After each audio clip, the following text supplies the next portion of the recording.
আসসালামু আলাইকুম, সবাইকে সালাম ও শুভেচ্ছা। প্রতিদিনকার মতে প্রবাস বাংলা অনুষ্ঠানে আপনাদের সামনে হাজির হয়েছি। আপনারা জানেন প্রবাস বাংলা নিউজ বাংলাদেশের একটি জনপ্রিয় অনলাইন পোর্টাল নিউজ 24 এর একটি অনুষ্ঠান, যেটি আমরা প্রতিদিন বিকালবেলা আমাদের অস্ট্রিয়ার স্থানীয় সময় আয়োজন করে থাকি। এবং আমাদের প্রতিদিনই নতুন কিছু অতিথি নিয়ে আমরা অনুষ্ঠানটি আয়োজন করে থাকি। এবং আমার সাথে যুক্ত আছেন আজকে দুজন অতিথি। আমার সাথে লন্ডন থেকে যুক্তরাজ্য থেকে যুক্ত আছেন মোহাম্মদ সাইফুল ইসলাম, এবং আমাদের পার্শ্ববর্তী দেশ কলকাতা এবং আমার খুব প্রিয় একজন মানুষ কলকাতা থেকে যুক্ত আছেন তমাল রঞ্জন সেনগুপ্ত। আপনাদের দুজনকে স্বাগতম আমাদের এই প্রতিদিনকার এই আয়োজনে। প্রথমেই আমি একটু সাইফুল ভাইয়ের কাছে জানতে চাইবো যে সেখানকার পরিস্থিতি এখন কি। আপনি বলছিলেন যে সেখানকার বর্তমান পরিস্থিতি আবার একটু খারাপের দিকে যাচ্ছে। জি, ধন্যবাদ হাসান তামিম আমাদেরকে আমন্ত্রণ জানানোর জন্য। অবশ্যই আমি সমস্ত নিউজ নাও 24 এর সমস্ত দর্শকদেরকে আমি শুভেচ্ছা জানাচ্ছি। হ্যাঁ, আপনি ঠিক বলছিলেন হাসান তামিম, যে আসলে ইউকের যে পরিস্থিতির কিন্তু বেশ একটু আমি বলবো যে এটি ফ্লাকচুয়েটিং করছে, অথবা এটি বেশ কিছুটা খানিকটা টালমাটাল করছে, আমি এটা বলতে চাই। কারণ আমরা ইউকেতে এখন পর্যন্ত যে পরিস্থিতি দেখছি তা কিন্তু অনেকটাই ভয়াবহতার মধ্যে আছে কিন্তু আসলে। কারণ সর্বমোট যে সংক্রমণের সংখ্যাটি ইউনাইটেড কিংডমে দেখা যাচ্ছে তা কিন্তু প্রায় 3 লাখ ছুঁই করছে। আজকে আমি যে সর্বশেষ তথ্য বা পরিসংখ্যানটি দেখেছি সেখানে দেখা যাচ্ছে 2,92,950। তো এটি আমি দেখতে পাচ্ছি যে একটি বিশাল অঙ্কের কিন্তু সংক্রমণ দেখা যাচ্ছে, করোনা ভাইরাসের পজিটিভ সংক্রমণ দেখা যাচ্ছে। পাশাপাশি আমরা যে মৃতের সংখ্যাটি দেখছি ইউনাইটেড কিংডমে, সেটি কিন্তু এখন পর্যন্ত কিন্তু সারা বিশ্বের দ্বিতীয় সর্বোচ্চ সংখ্যক কিন্তু মৃতের সংখ্যা আমরা কিন্তু ইউনাইটেড কিংডমে দেখতে পাচ্ছি, যা দেখা যাচ্ছে প্রায় 42,000 কিন্তু মৃত্যুবরণ করেছে।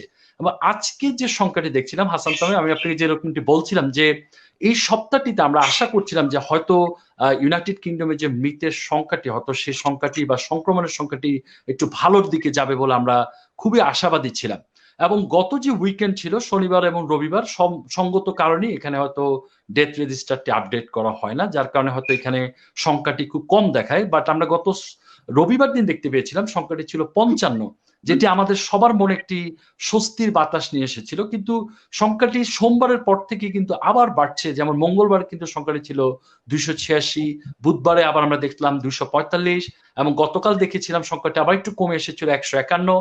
আজকে কিন্তু সংখ্যাটি আবার বেড়ে গিয়ে 202।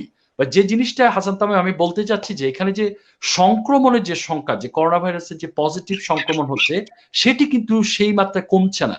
কারণ আপনি গত 2-3 দিন যাবত আমরা দেখছিলাম যে সংখ্যাটি 1000 বা 1200-র মধ্যে ছিল, কিন্তু সেই সংখ্যাটি কিন্তু আজকে আবার লাফিয়ে কিন্তু 1542 দেখা যাচ্ছে। তো যেটি সত্যি আমাদের জন্য একটি ভয়াবহ খবর। কারণ আপনি জানবেন হয়তো, আমি কিছুক্ষণের মধ্যে শেয়ার করবো যে আগামী 15 তারিখ থেকে কিন্তু ইউনাইটেড কিংডমের লকডাউন কিন্তু শিথিল করা হচ্ছে। তো এমন একটি পরিস্থিতিতে আমরা করোনা ভাইরাসের যে পরিসংখ্যানটি দেখছি, সে সংখ্যানটি কিন্তু আমাদেরকে শঙ্কিত করছে, আমাদেরকে কিন্তু চিন্তিত করছে যে আমরা আসলে কি প্রস্তুত কিনা যে লকডাউন শিথিল যে পরিস্থিতি আছে সেটি মোকাবেলা করার মতো। এতটুকুই এখন বলবো। সাইফুল ভাই, আপনাকে ধন্যবাদ। আমি আবার আসবো আপনার কাছে। আমি একটু যেতে চাই আমাদের তমাল রঞ্জন দাদার কাছে। তমাল রঞ্জন দাদা, আপনাকে স্বাগত আমাদের অনুষ্ঠানে। শুরুতে আমি জানতে চাইবো যে কলকাতার বর্তমান করোনা পরিস্থিতি কি, এবং এই করোনা পরিস্থিতির মধ্যে কিন্তু বাংলাদেশ এবং ভারত কিন্তু একটি বড় ধরনের ঘূর্ণিঝড়ের মধ্যে দিয়ে গিয়েছে, ঘূর্ণিঝড় আঘাত এনেছিল করোনার মধ্যেই। তো আমফান পরবর্তী পরিস্থিতিটা কি এখন কলকাতায়, আমাদেরকে যদি একটু বলতেন দাদা। নমস্কার তমিম ভাই, আর যারা দেখছেন তাদের সবাইকে নমস্কার। করোনা তো এখানে খুবই এফেক্টেড ছিল, এবং করোনা খুলে দেওয়ার পরে এটা আরো বেড়েই গেছে। রোজই দেখা যাচ্ছে আগের দিনের রেকর্ডটা ক্রস করছে, এবং যা দেখলাম অনেকটাই এগিয়ে গেছে। তারপর গদের উপর বিস্ফোরণ মতো হলো আমফান, তা তো একদম তছনছ করে দিয়েছে। এবং কলকাতা শহর যেখানে ক্ষতি হলেও শহর কেন্দ্রিক ক্ষতিটা অনেক কম হয়, কিন্তু এই আমফানে যে প্রায় যেই ক্ষতিটা হয়েছে সেটা নিদারুণ ক্ষতি। মানে প্রায় সব জায়গাতেই বিদ্যুৎ বিচ্ছিন্ন হয়ে গেছে, এবং 2-3 দিন কেন কোনো জায়গায় 8-10-12 দিনও লাইট আসেনি। আর এবং গ্রামাঞ্চলেও দেখা গেছে, বিশেষ করে সুন্দরবনের অঞ্চলটায় মারাত্মক ক্ষতি হয়েছে। মানে প্রাণ নিয়ে গিয়েও দেখা গেছে যে মানে কিছুই নেই, মানে ওদের কিছু নেই, মানে এত এত বড় ক্ষতি বোধহয় ওরাও কখনো দেখেনি। ওরা যেটা বলছে যে, এবং এখান থেকেও দেখা যাচ্ছে, মানে এটা আমরা শহরে দেখেই বলতে পারছি, আমি যে ওখানে থাকি আমার বাড়ির পাশের সব রাস্তায় সব বড় গাছ প্রায় সব পড়ে গেছে। মানে এরকম একটা ভয়াবহ অবস্থা আমি আমার এতদিন এইখানে আমি বড় হচ্ছি, আমার এখন 55 বছর বয়স, আমি কোনোদিন দেখিনি মানে এত গাছ পড়ে। একটা দুটো ছোটখাটো বা বড় গাছ পড়েছে দেখেছি, কিন্তু এটা একটা ভয়াবহ চিত্র।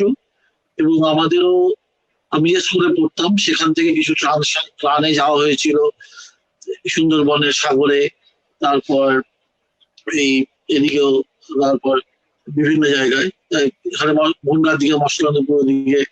কিন্তু যেই ছবি আমরা পেয়েছি, আমার কাছে ছবিও আছে সেগুলো, মানে দেখা যায় না সেই ছবিগুলো, এত নিদারুণ অবস্থা হতে, মানে এতটাই ক্ষতি হয়েছে আমফানে যে বলা যায় না।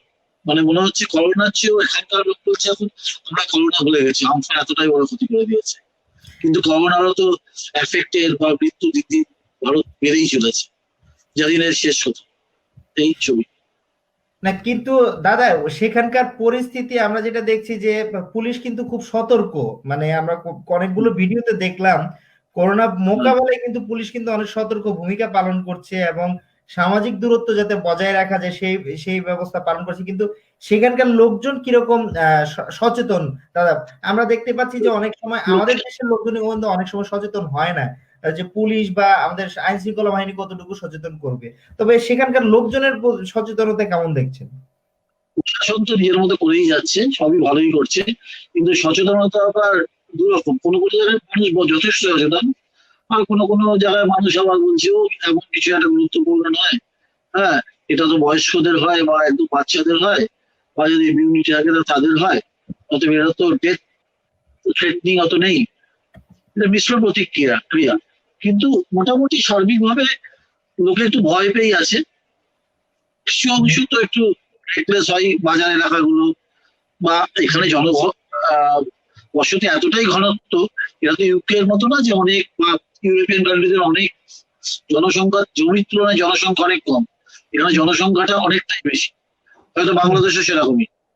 তাই জন্য এখানে ইচ্ছে করলেও বা ইচ্ছে থাকলেও মানুষের পক্ষে সেটা করা বিষয় সম্ভব হয় না। হয়তো আমি অনেক সময় করতে পারি না, দোকানে যখন যাচ্ছি আমি হয়তো এই দূরত্বটা রাখতে হয় সেরকম রাখতে পারছি, এটাই।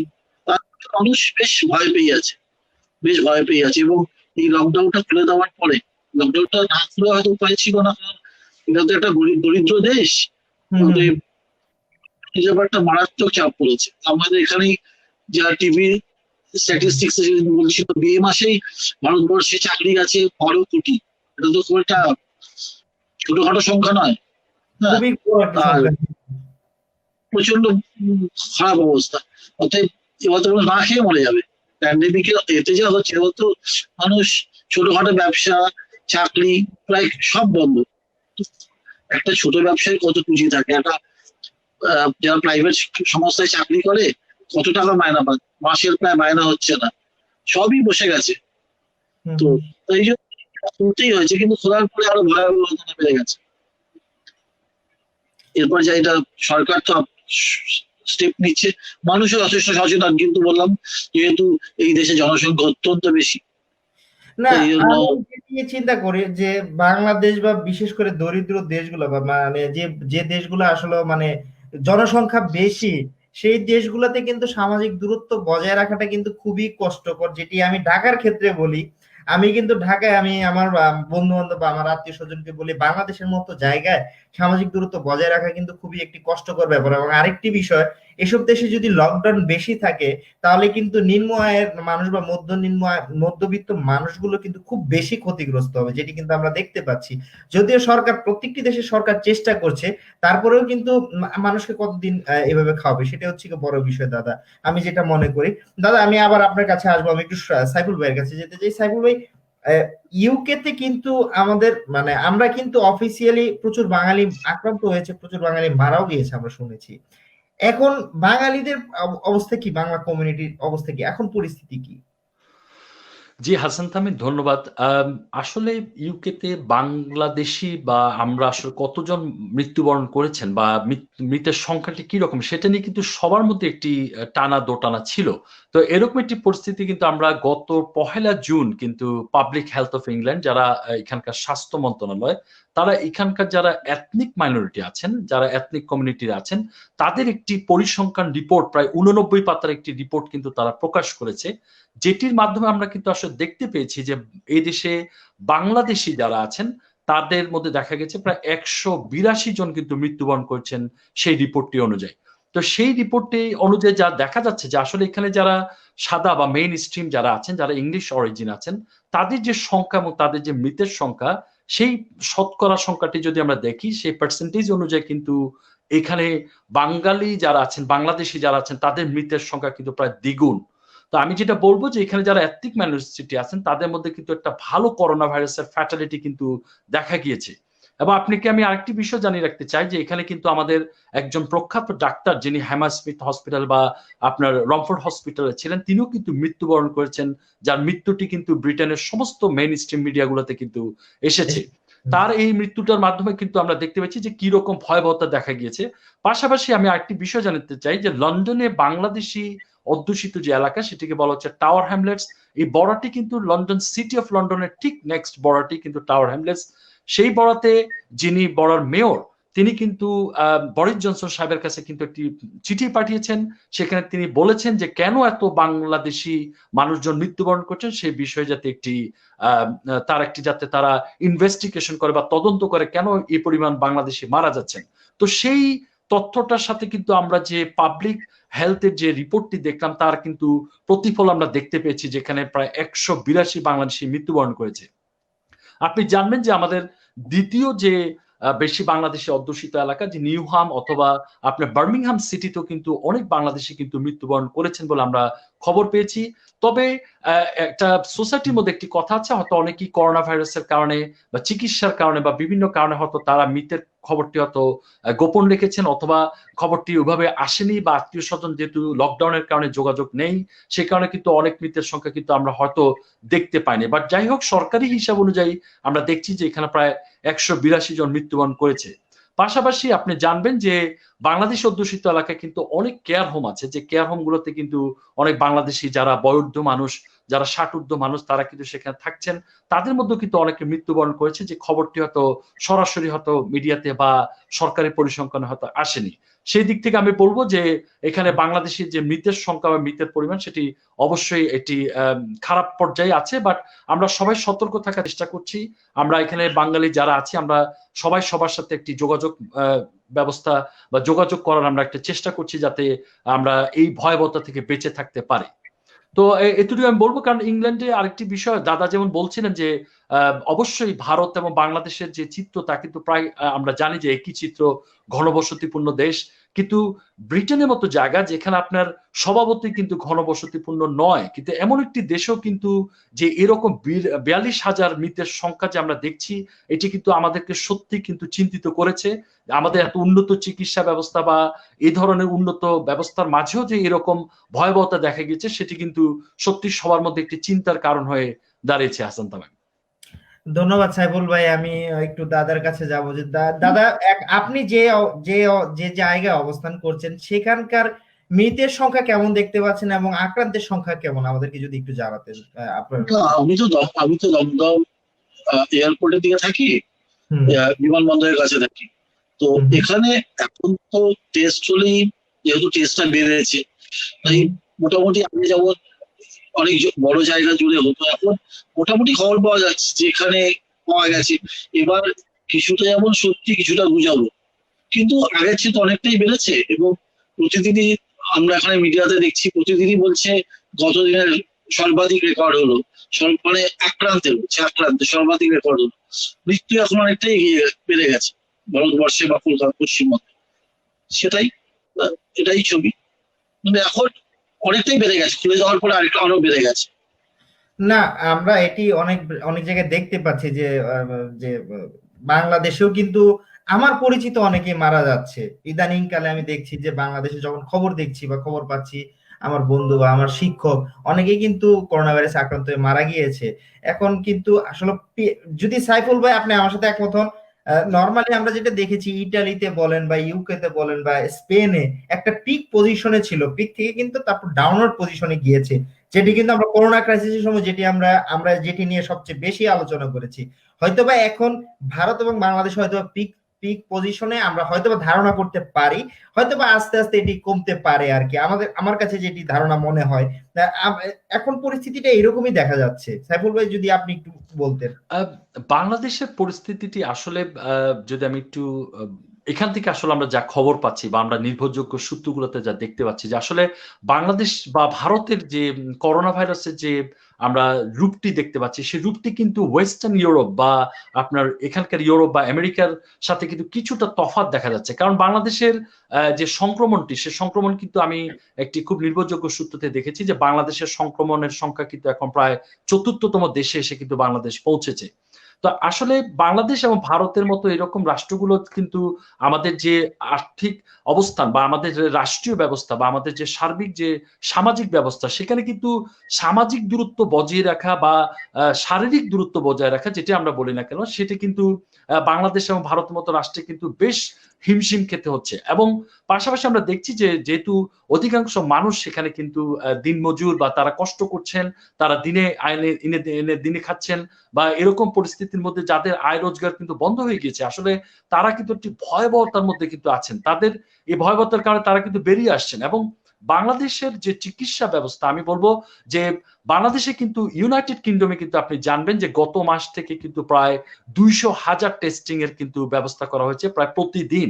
তো 200,000 এই টেস্টিং এর মধ্যে হয়তো আমরা দেখতে পাচ্ছি যে 1500 বা 2000 বা 1000 যারা করোনায় সংক্রমিত হচ্ছেন সেখানে কিন্তু আমরা বাংলাদেশে দেখতে পাচ্ছি কিন্তু টেস্টিং এর যে সংখ্যাটি সেটি কিন্তু অনেক অনেক অপ্রতুল। আমি বলবো যে 18 কোটি 20 কোটি মানুষ অনুযায়ী কিন্তু আমাদের টেস্টিংটা বেশ পিছিয়ে আছে। যার কারণে কিন্তু আমরা কিন্তু আসলে অনেক সময় করোনা ভাইরাসের যে ভয়াবহতার চিত্র বাংলাদেশে আমরা কিন্তু তা হয়তো দেখতে পাচ্ছি না। আমি আরেকটি বিষয় আপনি জানিয়ে রাখতে চাই হাসান, আমি দেখেছি যে এখানে দি ইকোনমিক্স একটি পত্রিকা, সেই পত্রিকাতে কিন্তু তারা বাংলাদেশ সম্পর্কে কিন্তু তাদের একটি রিপোর্ট কাভারেজ করেছে যেখানে কিন্তু তারা বলেছেন যে তাদের পরিসংখ্যান অনুযায়ী বা তাদের বিভিন্ন গবেষণা থেকে তারা দেখতে পাচ্ছেন যে বাংলাদেশে কিন্তু সংখ্যাটি ঢাকা শহরে অন্তত দেখা যাচ্ছে প্রায় 7 লাখের মতো কিন্তু 7 লক্ষের মতো কিন্তু সংক্রমিত হয়েছেন, এরকম একটি কিন্তু তারা পরিসংখ্যান দেখিয়েছে। যদিও সেটি সরকারি হিসাবের সাথে যথেষ্ট ফারাক রয়েছে, তো আমরা অবশ্যই সরকারি হিসাবটিকে এখানে আমরা গ্রাহ্য করব এবং সেই অনুযায়ী আমি বলবো যে বাংলাদেশে আসলে কিন্তু টেস্টের অভাবের কারণে কিন্তু আমরা প্রকৃত চিত্রটি কিন্তু আমরা দেখতে পাচ্ছি না। আমি ভারতের কথা ঠিক বলতে পারবো না, বাট ভারত আমার মনে হয় হয়তো এরকম কিছু হবে, সেটা হয়তো দাদা ভালো বলতে পারবেন যে আসলে সেখানকার টেস্টিং এর পরিস্থিতিটা কি। দাদা আমি আপনার কাছে একটু জানতে চাই, শুধু আমি এর সাথে আরেকটু যুক্ত করব যে দাদা, যাদের অন্যান্য রোগ আছে বর্তমানে করোনা পরিস্থিতিতে কিন্তু যারা অন্যান্য রোগে আক্রান্ত হয় এবং করোনা ভাইরাসের আক্রান্ত রোগী, দু ধরনের রোগী কি মানে আপনারা যেখানে আছেন সেখানে চিকিৎসা পাচ্ছে কিনা? আমরা কিন্তু অনেক ধরনের সমস্যা যে দেখছি বাংলাদেশে যেটি। না, এখানে এখন আমি সাইফুল ভাই এরা বলছেন সেটা বলি, বাংলাদেশের মতো ভারতবর্ষ টেস্টটা বাড়া শুরু হওয়াতে মানে ডিটেক্টেড পেশেন্টের সংখ্যা বেড়ে যাচ্ছে। মানে আগে টেস্টের জন্যই এটা বেরোচ্ছিল না, এখন যেহেতু টেস্টটা আগের চেয়ে ইউকের মতো অত হয়নি কিন্তু আগের চেয়ে অনেকটাই বেড়েছে, তাই জন্য এখনো আক্রান্ত সংখ্যাটাও বেড়ে যাচ্ছে, তাই জন্যই প্রতিদিন দেখা যাচ্ছে আরো আরো বাড়ছে। আর যেহেতু দ্বিতীয়ত যেহেতু এখন অনেকটাই খুলে দিয়েছে তাই জন্য লোকে ফ্রি অ্যাক্সেস করছে, অফিস যাচ্ছে, বেরোচ্ছে। যদিও সরকার বলছে, প্রশাসন বলছে সাবধানতা মেনটেন করতে, ডিস্টেন্স মেনটেন করতে, মাস্ক করতে, মাস্কটা মোটামুটি বলতে পারে ম্যান্ডেটরি হয়ে গেছে, মাস্ক বাসে উঠতে দিচ্ছে না, বাজারে ব্যবহার করছে না, কিন্তু ডিস্টেন্সিংটা তো সব জায়গায় মেনটেন করা সম্ভব হচ্ছে না, বিশেষ করে বাজারে বা বাসে। তো সেখানে সংক্রমণটাও বাড়ছে। তো আরেকটা আপনি কি জিজ্ঞেস করলেন ভাই? আমি জিজ্ঞেস করি আরেকটা কি করোনা রোগী, একটা আছে করোনা রোগী এবং আরেকটা আছে অন্যান্য যারা রোগে আক্রান্ত বা রোগী আছেন তারা দুইজনই হাসপাতালে চিকিৎসা পাচ্ছেন কিনা? এখন প্রথম দিকে একটা খুবই সমস্যা হচ্ছিল যে যারা করোনা হসপিটালি করে দেওয়া হচ্ছিল এবং কোনো কোনো জায়গায় করোনা পেশেন্ট ছাড়া মনেই হচ্ছিল না, এবং করোনা ছাড়া অন্য রোগে আক্রান্ত হলে তাদের খুবই অসুবিধা হচ্ছে, ভর্তি হতে পারছিল না, তাই অনেকবার দৌড়াদৌড়ি করতে হচ্ছিল। এখন সেটা নিয়ে একটু হই হই হওয়াতে এটা কিছুটা হলেও কমেছে। এখন কিছুটা হলেও অন্য রোগীরাও জায়গা পাচ্ছে। আগে যেমন বেশিরভাগ জায়গায় হয়েছিল করোনা আইসোলেটেড, একদম করোনার জন্যই হয়ে গেছিল, এখন করোনা স্পেসিফিক কিছু হসপিটাল করে দিয়েছে, তাই ওই সমস্যাটা কিছুটা হলেও কমেছে। না, আমরা যেটা দেখি নর্মালি সচরাচর যে অনেক সময় অন্যান্য রোগের চিকিৎসাগুলো অনেকে পাচ্ছে না, যেমন আমি গতকালকে বাংলাদেশে একটি খবর দেখলাম যে অনেক হাসপাতাল ঘুরে ঘুরে রোগী চিকিৎসা ভর্তি করাতে পারছে না হাসপাতালগুলোতে। এই ধরনের কলকাতা আছে। হ্যাঁ হ্যাঁ, এটা হচ্ছে আপনি এখানকার নিউজ আপনি পাবেন, সেটা হচ্ছে, কিন্তু সেটা আগের চেয়ে এখন মনে একটু কমেছে। প্রথম দিকে আরো বেশি হচ্ছিল এটা, এখন সেটা কমেছে। সেই সমস্যা তো আছেই, যে এখন অন্য কোনো অসুখ হলে আমরা এখন বলি যে এখন যেন অন্য কোনো অসুখ নয়, ভর্তি করানো যাবে, ডাক্তার পাওয়া যাবে, এটা তো হয়েছে। এখন পুরো ফোকাসটাই হয়ে গেছে করোনার উপর, তাই জন্য সেই সমস্যাটা আছে, কিন্তু আগের চেয়ে হয়তো একটু কমেছে। দাদা আরেকটি প্রশ্ন, যে এখানকার স্কুল কলেজ বিশ্ববিদ্যালয় কি পুরোপুরি খুলে দিয়েছে, বা স্কুল অফিস আদালত খুলে দিয়েছে? স্কুল তো 30শে জুন অব্দি বন্ধ ডিক্লেয়ারই করে দিয়েছে। স্কুল কলেজ গুলো মানে মানে শিক্ষা প্রতিষ্ঠান সব 30শে জুন অব্দি বন্ধ, কিন্তু অনলাইনে ক্লাস হচ্ছে, মানে ছাত্রছাত্রীদের অনলাইনে ক্লাস হচ্ছে। অফিস এই রিসেন্ট খুলেছে, তাও একটা নিয়ম করে খুলেছে যে যাতে ডিস্টেন্স মেনটেন হয়, এগুলো সাবধানতা অবলম্বন করে। বাস রয়েছে, বাসে শুধু সিটিং অ্যালাউড, শুধু সিটিং অ্যালাউড, মানে দাঁড়িয়ে অ্যালাউড নেই, যতজন বসতে পারে ততজন অ্যালাউড। প্রথমে করা হয়েছিল 20 জন, তারপর এখন করা হচ্ছে যতজন বুঝতে পারে ততজন। আর এই কিন্তু লোকজন খুবই কম বেরোচ্ছে, যাদের একদম উপায় নেই তারা ছাড়া প্রায় কেউ বেরোচ্ছে না। বেশিরভাগ মানুষই প্রায় রোজ অফিসেও যাচ্ছে না।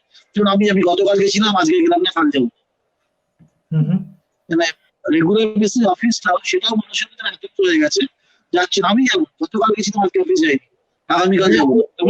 কিন্তু বাংলাদেশেও কিন্তু এই ধরনের ট্রেন্ড চালু হয়েছে, সাইফুল ভাই হয়তো বা জানবেন, যে একদিন অফিস করলে তার পরের দিন বন্ধ, অথবা এমন হচ্ছে যে টানা 4 দিন অফিস করছে, টানা 3 দিন বন্ধ, অথবা এমন দেখা গেছে এক সপ্তাহ অফিস করেছে, তারপর টোটালটাই সে অফিসে যাচ্ছে না। এরকম নিয়ম করে কিন্তু এরকম বাংলাদেশে অফিসগুলো করা হচ্ছে, বা নিয়মগুলো চালু আছে অফিস আদালত গুলোতে, বিশেষ করে প্রাইভেট সেক্টর গুলোতে যেটিতে আমরা দেখতে পাচ্ছি। না, আমি একটু সাইফুল ভাই সেখানকার স্কুল কলেজের বিষয়ে জানবো, যে সেখানকার স্কুল কলেজ শিক্ষা প্রতিষ্ঠানগুলো কিভাবে এখন পর্যন্ত কিভাবে শিক্ষাদান দিচ্ছে।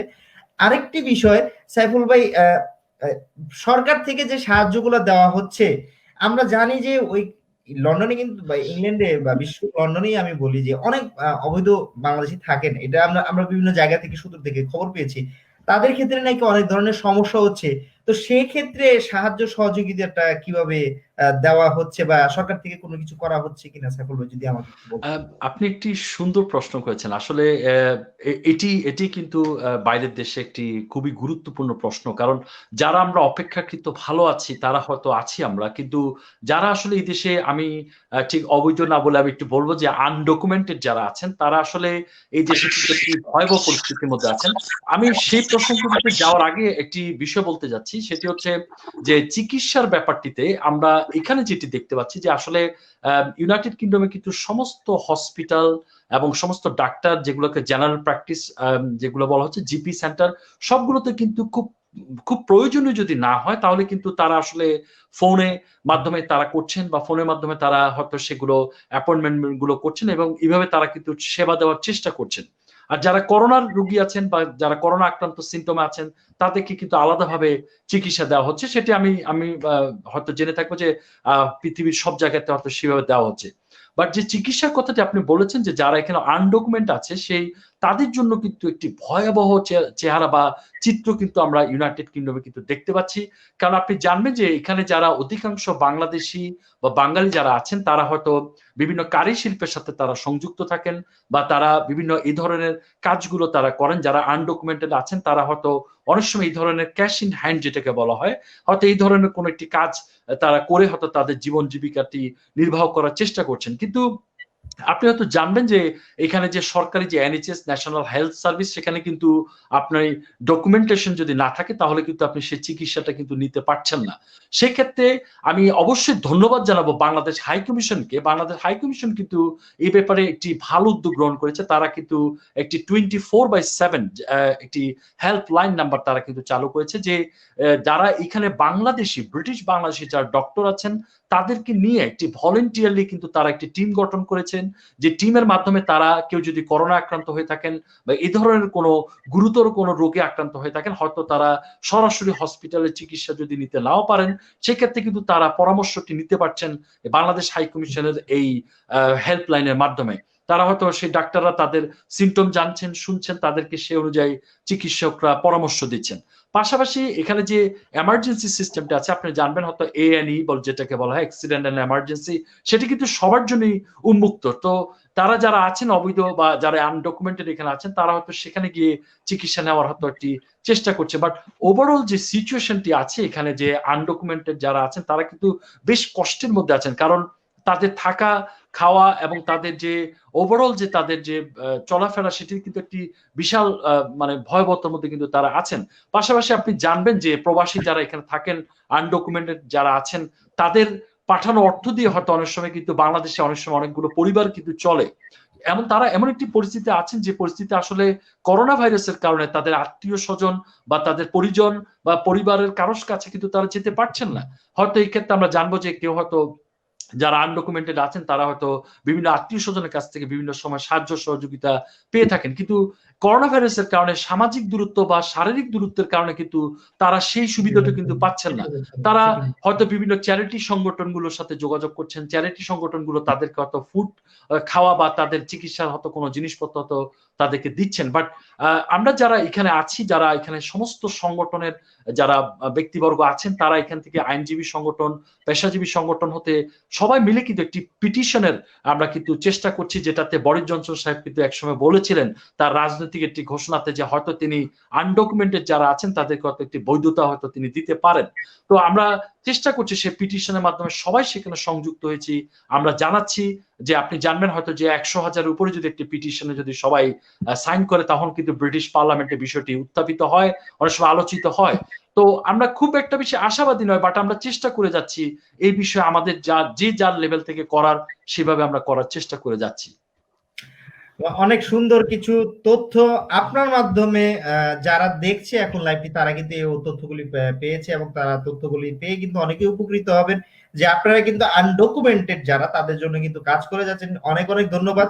এবং আমার কাছে একটি জিনিস অবাক লেগেছে যে আনডকুমেন্টেড কিন্তু হেলথ যে ফ্যাসিলিটি সেটা কিন্তু পায় না, কিন্তু ইউরোপের আমরা যে দেশগুলোতে থাকি সেগুলোতে কিন্তু আনডকুমেন্ট যারা থাকে বা যারা আনডকুমেন্টেড হয়ে যায় বা যারা রাজনৈতিক আশ্রয়ে চলে যায় তাদের জন্য কিন্তু এখানেও কিন্তু একটি হেলথ ইন্স্যুরেন্সের ব্যবস্থা রয়েছে।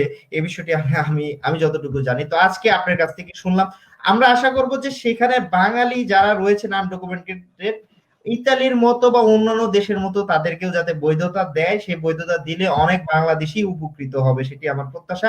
আমি একটু তমাল দাদার কাছে যাব, যে সেইখানকার যারা নিম্নবিত্ত রয়েছেন বা মধ্য আয়ের যারা রয়েছেন তাদেরকে সরকার থেকে কেমন সাহায্য সহযোগিতা দেওয়া হচ্ছে সেই ব্যাপারে যদি আপনি যদি কিছু জানেন তাহলে আমাদেরকে একটু জানাবেন।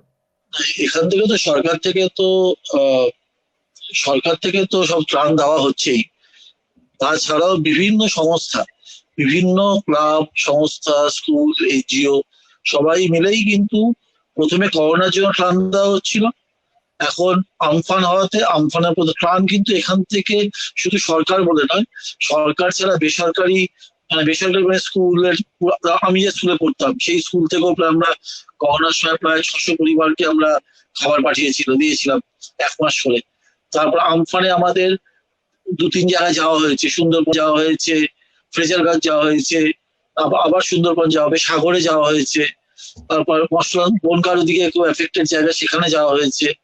সেখানে এবং সরকারের পাশাপাশি শুধু আমাদের স্কুল না যেখানে পড়েছি সেই স্কুল না, এটা করেছে স্কুলের পুরোনো ছেলেরা, যারা আমরা পাশ করে বেরিয়ে গেছি। যেমন আমি পাশ করি যে স্কুল থেকে 1982 সাল, তখন হয়তো তুমি জন্মাওনি। হ্যাঁ, তো তো কিন্তু এখনো ওই ওই এরকম আমাদের এরকম অনেক স্কুল, অনেক ক্লাব, অনেক সংস্থা, স্বেচ্ছাসেবকগুলো এই কাজ কিন্তু করছে। এই ক্ষতিটা আবার ক্ষতি যা হয়েছে, করোনার আমফানের ক্ষতি এতটাই বেশি হয়েছে, সরকারের উপর বড় বেশি চাপ। আমি বাংলার কথা বলছি, মানে একটা তো করোনা, তার উপর আমফান, দেশটা দরিদ্র। আর এখানকার বাংলাদেশের মতো এখানকার অবস্থা, দরিদ্রতার অবস্থা তুমি জানো, ওখানকার যে এখানেও তা, মধ্যবিত্তও তাই। হ্যাঁ, এখানে দরিদ্রতার অবস্থা তো ছিন্নমূল একদম, এবং মধ্যবিত্ততার অবস্থা তারা দরিদ্রের দিকে হয়তো আমরা যাচ্ছি। অবস্থা এতটাই খারাপ, প্রায় 3 মাস এখানে কোনো রোজগার নেই কারণ, ছোটখাটো ব্যবসা প্রায় বন্ধ। ছোট প্রচুর বললাম অলরেডি, এখানে মিডিয়া দেখাচ্ছে মে মাস অব্দি 12 কোটি লোকের চাকরি গেছে ভারতবর্ষে। 12 কোটি চাকরি যাওয়া তো অনেক বেশি। 12 কোটি লোক, এটি অনেক বেশি, মানে বিশেষ করে ইন্ডিয়ান ভারতের মতো দেশে 12 কোটি লোকের চাকরি মানে অনেক বেশি। এটা অফিসিয়ালি বলছে, আনঅফিসিয়ালি বেশি হতো, আরো বেশি হতো। তো সেখানে কোথায় গিয়ে পড়বে একটা দেশ অর্থনীতি? মানে কিছু নেই, যে যখন আমফানে যখন প্রাণ নিয়ে গেছে সাগরটা উড়ে, মানে তাকানো যায় না, দিয়ে তাকানো যাচ্ছে না, যে এত দারিদ্র। মানে একবেলা খেতে দিতে বলেছে, আপনারা দুবেলা আগে খেতে দিন, দুটো শাড়ি দিয়ে দিন, আমাদের কাপড় দিন। 3টে শাড়ি ছিল, 2টো ভেসে চলে গেছে বা নষ্ট হয়ে গেছে, একটাই কাপড়। এরকম অবস্থা ওখানে, দুর্বিষহ অবস্থা। করোনা তারপর আপনারা চেষ্টা করছেন দাদা, যে এখন যে পরিস্থিতি, তারপর আপনারা চেষ্টা করছেন বলেন দাদা। লন্ডনে তো খুবই হয়, কারণ আমার পিসি থাকে ইউকেতে, পিসির বয়স হয়ে গেছে, উনি প্রায় 80-র কাছাকাছি। উনিও বলছেন এখানে ওখানে বলছি বোধহয় 15 তারিখ বোধহয় খুলে যাচ্ছে, আজকে ওনার সঙ্গে কথা হচ্ছিল। সাইফুল ভাই ঠিক বললাম কি? 15 তারিখ বোধহয় আপনাদের খুলে যাচ্ছে। 15 তারিখ খুলে যাচ্ছে। তো এবার কিন্তু তাও বললেন যে আমি এমন দেখেছি দরজায় বেল বেড়ে একটি মেয়ে দাঁড়িয়ে আছে বাইরে, বাস্কেট একটা ফল, স্যানিটারি ন্যাপকিন, কিছু ড্রাই ফ্রুটস, কিছুদিনের খাবার দিয়ে দূরে দাঁড়িয়ে আছে। তো আমার পিসি জিজ্ঞেস করে যে কত, বলছে না কিছু দিতে হবে না, ওটা ওরা সোসাইটি থেকেই দিচ্ছে, লোকাল কিছু। এখানে ওদের সাপোর্ট খুব ভালো। আমার ভাইও যেমন আছে ওখানে ডাক্তার, বড় ভাই ওখানে ডাক্তার, আর ছোট ভাই চার্টার্ড অ্যাকাউন্টেন্ট। তো ওরাও আসে, কিন্তু ওরা খুব মেনটেন করে ব্যাপারটা। সেদিন বললো গার্ডেনে বসে লাঞ্চ করলো, সেই ছবি পাঠলো 2 দিন আগে, গার্ডেনে বসে লাঞ্চ করলো, পিসির জন্মদিন ছিল 8 তারিখ, ওরা গার্ডেনে বসে লাঞ্চ করলো। এরা ওরা অবশ্য জায়গাটাও তো আমি দেখেছি, ওখানে তো জায়গা, সাইফুল ভাই তো ওখানে থাকেন, ওখানে তো এত ঠিক ডেন্সিটি নয়, অনেক জায়গা। আর ইচ্ছে থাকলো লোকের কাছে বোধহয়, আর ওরা থাকে পিসিরাই কান্ট্রি সাইডে, ওখানে আরো ফাঁকা জায়গা, অতএব ওখানে ইচ্ছে থাকলেও আপনি লোকের সামনে যেতে পারবেন। মানে সেই বিষয়টি আমরা যারা ইউরোপে আছি, যারা লন্ডনে আছি, বা যারা ইউরোপের বিভিন্ন দেশে আছি, আমরা কিন্তু এই বিষয়টি জানি যে প্রত্যেকটি বাসা, বিশেষ করে শহরের বাইরে গেলে সেটি দেখা যায় যে প্রত্যেকটি বাসা থেকে বাসার সামনে কতটুকু জায়গা খালি আছে, বা জায়গা খালি আছে, এবং সেখানকার যে পরিস্থিতি, যে একটা মানুষের সাথে আরেকটা মানুষের, বিশেষ করে শহরের বাইরে যারা থাকেন গার্ডেন হাউস নিয়ে, সেখানে একটা মানুষের সাথে আরেকটা মানুষের দেখা মনে হয় 1 সপ্তাহ 2 সপ্তাহ পরেও হলেও আমি যে বিষয়টি জানি, আমি যেটি এখানে দেখেছি। তো সাইফুল ভাই আরো বুঝতে পারবেন, কারণ উনি বাংলাদেশে তো নিশ্চয়ই ছিলেন। হ্যাঁ, এটাও দেখেছেন উনি, ক্লাসিফিকেশনটা উনি বুঝতে পারবেন, যে দেখেছি আর কি, যে এখানে জনসংখ্যা কতটা ঠিক আর ওখানে কতটা আকাশ পাতাল পার্থক্য, সেটাই বলছি আর কি। পার্থক্যটা আকাশ পাতাল না, বুঝবে না যে বলুন দাদা, আপনি শেষ করুন। যে দেখেনি সে হয়তো আন্দাজ করতে পারবে না ভারতবর্ষ বা বাংলাদেশের। আমিও যদি বাংলাদেশ কখনো যাইনি, আমার ভীষণ ইচ্ছে আছে, আমার দেশ বাড়ি বাংলাদেশ, কিন্তু ছবিটা তো বাংলাদেশ আর পশ্চিমবঙ্গ একই। হ্যাঁ, জনসংখ্যার দিকে বা আমাদের সংস্কৃতিটাও তাই। হ্যাঁ, তো কিন্তু যেহেতু সাইফুল ভাই যারা দেখেনি তারা ইউরোপিয়ান লোক অনেকটা আন্দাজি করতে পারবেন এখানকার লোক কত কষ্টে কত গায়ে ঘাসাঘাসি করে থাকে। এখানে লাইভলিহুডটা তো বেশ লড়াই করতে হয়, অতটা তো কমফোর্ট জোন না, সেটা যারা থেকেছেন তারাই বুঝতে পারবেন। তার মধ্যেও চেষ্টা করছে মানুষ বেশ আতঙ্কিত। আমি তাই দুদিন আগে একজনকে বলছিলাম যে এতে একটা জিনিস বুঝলাম যে মানুষ, আমরা টাকা করি বটে, আমরা জীবনকে আরো বেশি ভালোবাসি। এর মধ্যে মায়না হচ্ছে না 2 মাস 3 মাস, তাও কিন্তু লোকে ভয় বেরোচ্ছেও না, এখনো সেই ডেসপারেশনটা আসেনি। খোলার পর তো খুব আরো খারাপ অবস্থা হবে, দারিদ্র বিশেষ ব্যাপার, কিন্তু মানুষ আমরা বাঁচতে চাই, ওটা আমাদের প্রায়োরিটি। সেটাই বলছি, এখানে এত অবস্থা খারাপ, যেমন ইউকে যে সোশ্যাল সিকিউরিটিটা সরকার দেবে বা দিতে পারবে, সেটা তো এখানে ইচ্ছে থাকলে সরকার দিতে পারবে, তাও যথেষ্ট দেওয়ার চেষ্টা করা হচ্ছে। কিন্তু তা সত্ত্বেও মানুষ কিন্তু ডেসপারেট হয়ে যেতে পারতো, কিন্তু সেই লেভেল এখনো হয়নি। অর্থাৎ মানুষ এখন, আমি এক বন্ধুকে বলছিলাম, এখন বোঝা যায় আমরা যতই বলি টাকা লাগবে, কিন্তু আলটিমেট দেখলাম আমরা সবাই বাঁচতেই ভালোবাসি, এই আর কি। দাদা আপনাকে অনেক অনেক ধন্যবাদ। আমি সাইফুল ভাইয়ের কাছ থেকে একটি শেষ ছোট্ট প্রশ্ন করব। প্রশ্নটি হচ্ছে, ভ্যাকসিনের ব্যাপারে আপনারা অক্সফোর্ড ইউনিভার্সিটি থেকে আপনারা কতটুকু তথ্য পেয়েছেন, সেটার অগ্রগতি এখন কি অবস্থায় আছে, আমাদেরকে যদি একটু জানেন। কারণ আমরা অনেকেই জানতে চাই ভ্যাকসিনের আসলে বিষয়টা কি। আমাকে অনেকে প্রশ্ন করে থাকে যে ভ্যাকসিন কি আসলে আসবে কিনা, বিশেষ করে লন্ডনে যারা থাকেন বা ইংল্যান্ডে যারা থাকেন তাদের কাছে প্রশ্নটি সবচেয়ে বেশি আসে আমার মনে হয়। যদি এই বিষয়ে ছোট্ট করে বলতেন, আমরা একদম অনুষ্ঠানের শেষের দিকে আছি। জি, ধন্যবাদ হাসান। তবে আমি শুধু ছোট্ট করে দাদার সাথে একটা কথা বলতে চাই যে আসলে ঘনবসতিপূর্ণ যে জায়গাগুলোতে যে সবাই করোনাতে বেশি আক্রান্ত হচ্ছে, সেটা কিন্তু আমরা দেখেছি ইউনাইটেড কিংডমের লন্ডনে। কারণ লন্ডন সিটিতে কিন্তু প্রায় আপনার বলা যেতে পারে যে প্রায় 1 কোটির মতো মানুষ কিন্তু এখানে থাকে। সবচেয়ে বেশি ঘনবসতিপূর্ণ এখানে লন্ডন। এবং করোনা ভাইরাসের যে এখন পর্যন্ত মৃতের সংখ্যা এবং যে ফ্যাটালিটি, যে ভয়াবহতা, এটি কিন্তু লন্ডনেই সবচেয়ে বেশি দেখা গিয়েছে লন্ডনের বাহিরের থেকে। তো আপনি যে প্রশ্নটি করেছেন হাসান তামিম, সেটি হচ্ছে আসলে আলোর অন্ধকারের মধ্যে আমরা একটি আলোর ছটা দেখতেই চাচ্ছি। তো এই ব্যাপারে খুব ভালো কিছু খবর আছে, আমি বলতে চাচ্ছি আপনার মাধ্যমে। আমি সবাইকে, নিউজ নাও 24 এর সবাইকে শেয়ার করতে চাচ্ছি যে অক্সফোর্ড ইউনিভার্সিটির যে ভ্যাকসিনটি, সেটি কিন্তু বেশ বেশ সফলতার পথে আছে আমরা আশা করছি। কারণ আপনি জানবেন হয়তো একটা ভ্যাকসিনেশন কিন্তু প্রায় ধাপে ধাপে সেটি কিন্তু করা হয়ে থাকে। তো প্রথম এবং দ্বিতীয় ধাপটি কিন্তু খুব সাকসেসফুলি কিন্তু সেটি যে মানবদেহে প্রয়োগ করেছিল, সেটি একটি ভালো ফলাফল এসেছে। আমরা অপেক্ষা করছি তৃতীয় ধাপটির জন্য। সেটি আশা করা যাচ্ছে হয়তো সেপ্টেম্বরের মধ্যে আমরা একটা সুখবর পেয়ে থাকবো। এবং এখানকার যারা ভ্যাকসিনেশন প্রডিউস করার জন্য এখানকার সরকার কিন্তু একটি টাস্ক ফোর্স গঠন করেছেন। পাশাপাশি এখানকার যে যারা ভ্যাকসিন প্রডিউস করে, যে ফার্মাসিউটিক্যালস লিমিটেড গুলো বা যে কোম্পানিগুলো, সে কোম্পানির সাথে কিন্তু ব্রিটিশ গভর্নমেন্টের কিন্তু একটি চুক্তিবদ্ধ হয়ে গেছে। তাদের কিন্তু একটি ভালো প্রস্তুতি কিন্তু তারা নিয়েছেন।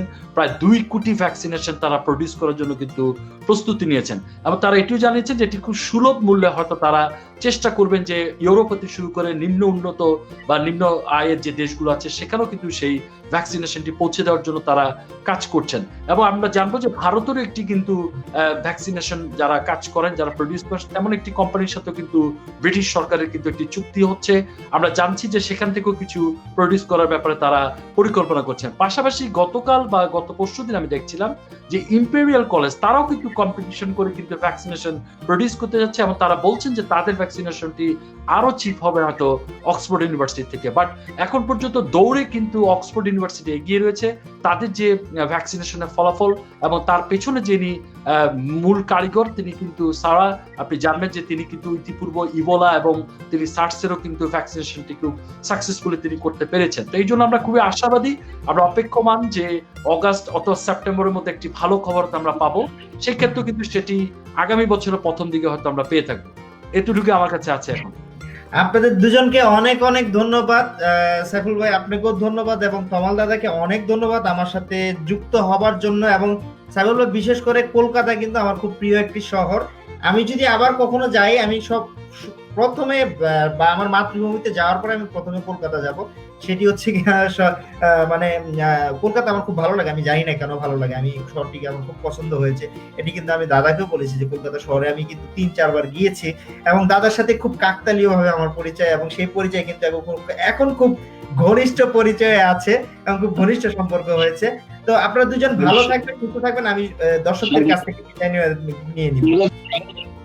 প্রিয় দর্শক, এই ছিল আজকে আমরা যুক্তরাজ্য এবং কলকাতার পরিস্থিতি জানছিলাম, এবং সেখানকার করোনা পরিস্থিতি এবং সেখানকার বাংলাদেশি এবং প্রবাসী বাংলাদেশিদের কি অবস্থা সেই বিষয়টি জানার চেষ্টা করেছি। আজকে ছিল আমার প্রোগ্রাম আজকে এখানেই শেষ করছি। এই ছিল আজকের অনুষ্ঠানে। সবাই ভালো থাকবেন, সুস্থ থাকবেন। ধন্যবাদ সবাইকে। আসসালামু আলাইকুম ওয়া রাহমাতুল্লাহি ওয়া বারাকাতুহু।